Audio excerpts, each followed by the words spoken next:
తెలంగాణ వచ్చినాక నేను 11 రోజులు 12 రోజులు నాకు అన్నమే కూడే పోలే లోపలికి, నేను తినలేదు. ఆ అడ్డగోలుగా తెలంగాణను ఆంధ్రప్రదేశ్ను వేరు చేసిర్రు అని ఏదైతే నువ్వు మాటలు మాట్లాడినావో దాని మీద తెలంగాణ వాదులు కానీ తెలంగాణ ఉద్యోగులు కానీ, ఇది అన్ని రాష్ట్రాలు వేరు, తెలంగాణ వేరు. తెలంగాణ ఒక ఆకాంక్షతో ఏర్పడ్డ తెలంగాణ ఇది. తెలంగాణ ఒక బలిదానాల మీద ఏర్పడ్డ తెలంగాణ ఇది. తెలంగాణ అంటే ఇంత మట్టిని ముట్టుకున్న బగ్గున మండే చైతన్యం గల తెలంగాణ ఇది. ఈ తెలంగాణ ఏర్పడకు ఒక ప్రత్యేకమైన పరిస్థితి ఉంది. కాబట్టి ఈ బీజేపీ కాదు ఇంకే ఏ జేపీ వచ్చినా ఇక్కడ తెలంగాణలో వారి పప్పులేమి ఉడకవు.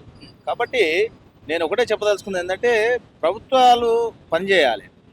ప్రభుత్వ ఇలాంటి ఎలక్షన్ కమిషన్ కానీ, ఈడీ కానీ, ఇంకా సిబిఐ కానీ, ఏదైనా కానీ స్వతంత్ర ప్రతిపత్తిగా, అంటే ఏ ప్రభుత్వానికి కూడా లోబడి పనిచేయకూడదు.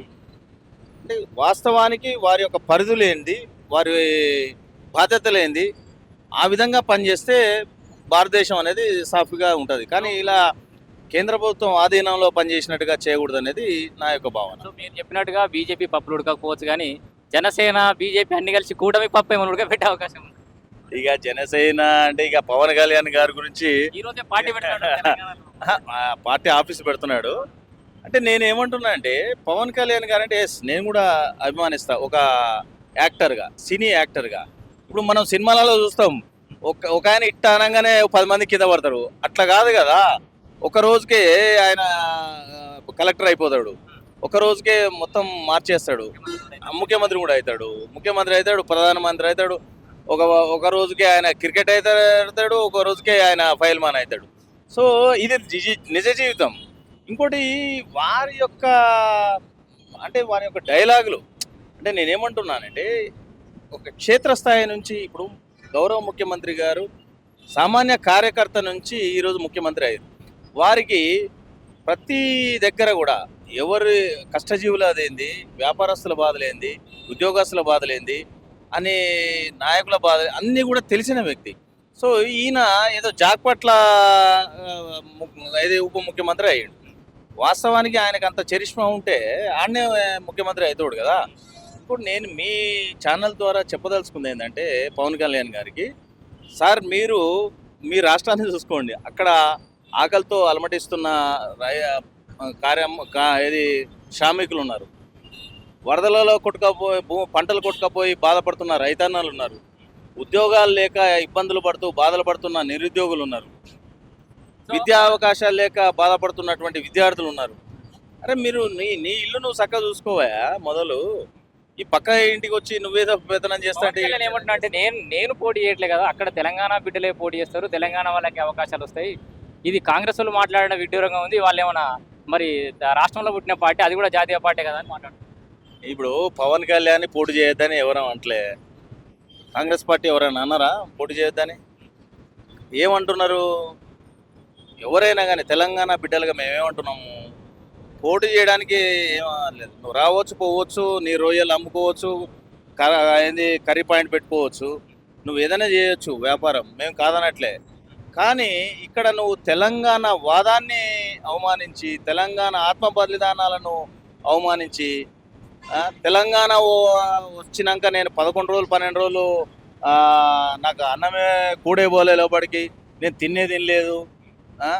ఆ అడ్డగోలుగా తెలంగాణను ఆంధ్రప్రదేశ్ను వేరు చేసిర్రు అని ఏదైతే నువ్వు లుచ్చా మాటలు మాట్లాడినావో దాని మీద తెలంగాణ వాదులు కానీ, తెలంగాణ ఉద్యోగులు కానీ, తెలంగాణ విద్యార్థులు కానీ, తెలంగాణ న్యాయవాదులు కానీ అందరం కూడా ఈ రోజున నీకు గుణపాఠం చెప్పే పరిస్థితి ఉంది.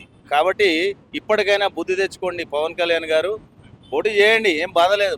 భారతదేశంలో, ప్రజాస్వామ్య దేశంలో ఎవరు ఎక్కడైనా పోటీ చేయవచ్చు. ఒక సంచలన వ్యాఖ్యలు కూడా చేసిండు పవన్ కళ్యాణ్. ఏమంటున్నా అంటే, కేసీఆర్ గారి హయాంలో 10 ఏళ్లలో ఎలాంటి అలజడి లేదు, బాగా నన్ను సాఫీగా.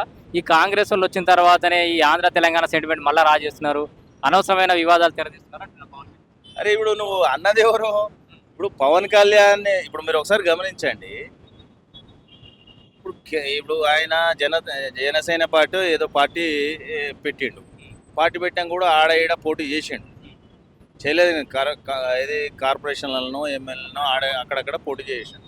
చేసినప్పుడు ఎవరేమో అనలేదే. ఎందుకు పోటీ చేస్తున్నావు నువ్వు అని అనలేదే. మరి అందులో ఉన్న మా సోదరులు కూడా కొంత ఉద్యమాలలో వచ్చిన వాళ్ళు ఉన్నారు, వారిని మేము అగౌరవపరుస్తలేం. కానీ కేవలం నీ యొక్క వాక్యాలే. అరే నీకు కొబ్బరి చెట్లు కొట్టకపోతే ఆంధ్రాలో తెలంగాణ దిష్టి తాకిందంటావు. సోయుడు మాట్లాడుతున్నావా, సోయలేక మాట్లాడుతున్నావా? ఎక్కడన్నా ఇప్పుడు వరదలు వచ్చి తుఫాన్ వచ్చి కొట్టకపోతే ఆ, మరి ప్రకృతి దాంతో అదైతే తెలంగాణలో దిష్టి తాకింది అందుకే కొట్టకపోయినాయి అంటావు.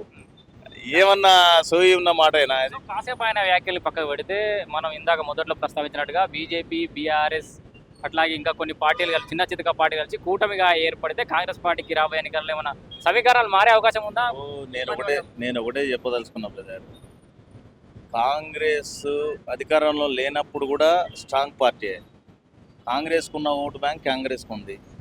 అధికారంలోకి వచ్చిన తర్వాత ఇప్పుడు నేను గంటాపదంగా చెప్తా ఉన్నా, రాబోయే టర్మ్ కూడా రేవంత్ రెడ్డి గారే ముఖ్యమంత్రిగా ఉంటారు, మహేష్ కుమార్ గౌడ్ గారే పిసిసి అధ్యక్షులుగా ఉంటారు. వారి ఆధ్వర్యంలోనే కాంగ్రెస్ పార్టీ బ్రహ్మాండంగా ముందుకు పోతుంది, బ్రహ్మాండంగా మళ్ళీ అధికారంలోకి వస్తుంది. ఇది గన్ షాట్, దీన్ని ఎవరు మార్చలేరు. ఇంకోటి, కాంగ్రెస్ ఓటు బ్యాంకు సుస్పష్టంగా పటిష్టంగా ఉన్నది. ఇక్కడ ఎవరు ఎంత కోతి శాస్త్రాలు చేసినా, ఎవరు ఎంత జంపింగ్లు చేసినా కాంగ్రెస్ ఒక్క ఓటు కూడా పక్కన పడదు. ముఖ్యంగా ఇంకోటి ఏంటంటే వారు వస్తే వారు ఓట్లే వాళ్ళకి చీలుతాయి. ఇలా బీజేపీ వాళ్ళు బాధపడాలి, జనసేన పార్టీ పోటీ చేస్తే బీజేపీ వాళ్ళు బాధపడాలి, జనసేన పార్టీ పోటీ చేస్తే బీఆర్ఎస్ బాధపడాలి. ఎందుకంటే వాళ్ళు కూటమి ఉన్న వాళ్ళు ఇక్కడ వేరే వేరే చేస్తే వాళ్ళ ఓటే కదా పోయేది. మా ఓటింగ్ మాకున్నది. టీఆర్ఎస్ ఎందుకు బాధపడతారు? నెక్స్ట్ ఎన్నికల్లో వాళ్ళది ప్రభుత్వం వస్తాడు. ఇక ఇప్పుడు ప్రజలు నిర్ణయిస్తారు. వారు ఏమన్నారు, కంటోన్మెంట్ ఎలక్షన్ ముందు కూడా అసలు కాంగ్రెస్ ప్రభుత్వం ఏర్పడ్డప్పుడే ఎంతసేపు ఒక 5-6 నెలల ఖతం అయిపోతాయని అన్నారు. అలా ఖతం అవుతుంది అన్న వాళ్ళు వాళ్ళ కారుకే పంక్చర్ అయ్యేది. వాళ్ళ కారుకి పంక్చర్ అయ్యి ఒక టైర్ లెక్క ఉన్నటువంటి బలంగా ఉన్నటువంటి కవిత గారు బయటకు వచ్చారు. ఉన్నాయన్నీ మీ జాతకాలన్నీ బయటపడుతుంది. మీ యొక్క అవినీతి కార్యక్రమాలు కావచ్చు, దోపిడీ కావచ్చు, మీరు చేసిన అరాచకాలు కావచ్చు, మీరు చేసిన హత్యాకాండాలు కావచ్చు, ఈరోజు ఆమె బయట పెడతా ఉంది. ఈ లక్కంగా చూసుకుంటే ఎవరు మరి కింద ఉన్నారు, ఈరోజు ఎవరు పటిష్టంగా ఉన్నారు, అది ముఖ్యంగా అదొకటి. రెండొకటి, ఈరోజు కంటైన్మెంట్ ఎలక్షన్లో కూడా మా క్యాండిడేట్ గెలిచిండు, కాంగ్రెసే గెలిచింది. జూబ్లీహిల్స్లో కాంగ్రెస్ గెలిచింది. సర్పంచ్ ఎన్నికలలో కూడా, స్థానిక ఎన్నికలలో సర్పంచ్ ఎన్నికల్లో కూడా కాంగ్రెస్ బ్రహ్మాండమైన విజయం దాకా మోగించింది. ఇప్పుడు మీరు చెప్పండి, మరి బీఆర్ఎస్కు ఎక్కడ కనపడుతుంది? రాను రాను వాళ్ళే కుమ్ములాటలై. నేను చెప్తా ఉన్నా కదా, ఈరోజు హరీష్ రావు గారు గోడ మీద నిలబడ్డాడు. ఎటు పోవాలి, అటు దుంకాలనా ఇటు దుంకాలనా, ఏ పార్టీలో దుంకాలని ఆయన చూస్తూ ఉన్నాడు. మరి డ్రామారావు గారు ఆయన వాళ్ళ తండ్రి గారు వస్తే ఆయన పరిస్థితి ఏందో అన్నట్టు ఆయన ఉన్నాడు. పాపం పెద్ద ఆయనకు కష్టాలు వచ్చినాయి నిజంగా.